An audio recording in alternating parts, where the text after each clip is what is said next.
If you're someone who's risk averse, someone who doesn't like to lose money, and someone who likes their investments to be safe and secure, then you should not be putting your money in fixed deposits, because that's exactly what you're doing, losing money every single year. My name is Daniel, and I create videos every week to help you to make passive income through property. And today we're going to talk about property versus fixed deposits. And come on, we all know, friends, family, relatives, someone who is like, oh, really risk averse. Maybe in olden days, they might be putting money in Milo tins or keeping it under a pillow or whatever in a tin. And it became a bit more sophisticated. They put their money in a bank account and they say, oh, okay, maybe that's safer. And they realize that, oh, if I put it in a fixed deposit away for some, 2-3 years, maybe I can get a slightly better return. And pre-COVID times, it was maybe like 1 or 2%. And now, guess what? And I've just checked, it's not even 1% return. Let's look at what exactly are we getting for fixed deposits right now. So this is in March 2021, about a year ago.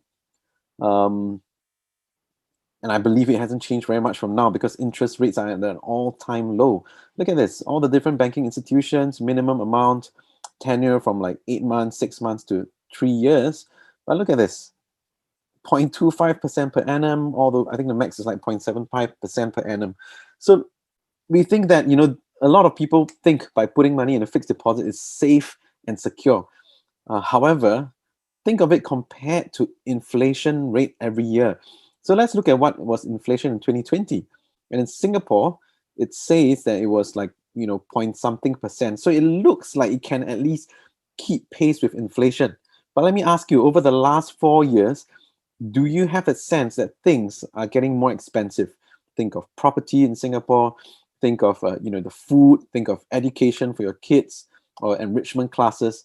Has that price steadily been going up at a faster rate than you feel that your real income has been going up? So in terms of your pay increase, your promotions, and obviously now in the midst of the pandemic, a lot of people were on furlough or taking pay cuts. Obviously, the growth of our annual income is not able to keep rate with inflation. And hence, this is the important part. We need to be savvy with our investments. Look at this globally.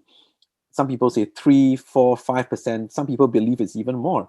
And if you look at it, moving ahead, I think 3% is a conservative estimate. Things get 3% inflated over time. Right? And this is an important rule here. The thing is, you want to invest such that you can at least cover, if not beat, inflation. Otherwise, imagine if your money is stuck in a bank account earning you 1% interest, and that every year the inflation is 3%. The only guaranteed thing about putting money in a fixed deposit is you are losing 2% a year if inflation is at 3%. All right, that's so important. And the last thing I want to leave with you is this, the rule of 72. Look at the rule of 72 here. Basically, rule of 72 tells you how much time does it take for your money to double. So let's look at this table here. If you are at a 1% interest rate, 72 divided by 1 takes you 72 years. So imagine the fixed deposit rates earlier. It takes you almost 100 years for your money to double. And if you are savvy with your investing, you invest at a modest 4%, that dramatically from 100 years shrinks to 18 years. And if you can get 6%, which we can get with our Golden Goose properties all day long, conservative, safe investments in property, that shortens to just 12 years. Look at that. It's almost like 12% of the time it takes compared to 100 years, right? And if you can get more advanced strategies in Golden Goose properties like houses of multiple occupation, you could get 8, 10, 12%, and the time for your money to double dramatically shrink. Friends, I hope in this short video, you would realize by now that you need to make your money work harder than what inflation is. Otherwise, the only guaranteed thing that is happening is you're losing money. All right, so leave your comments if you know of someone who is putting money in a fixed deposit and whether you agree that there is a need to make sure we invest such that we create more returns than what inflation is every year. So this is Daniel signing out.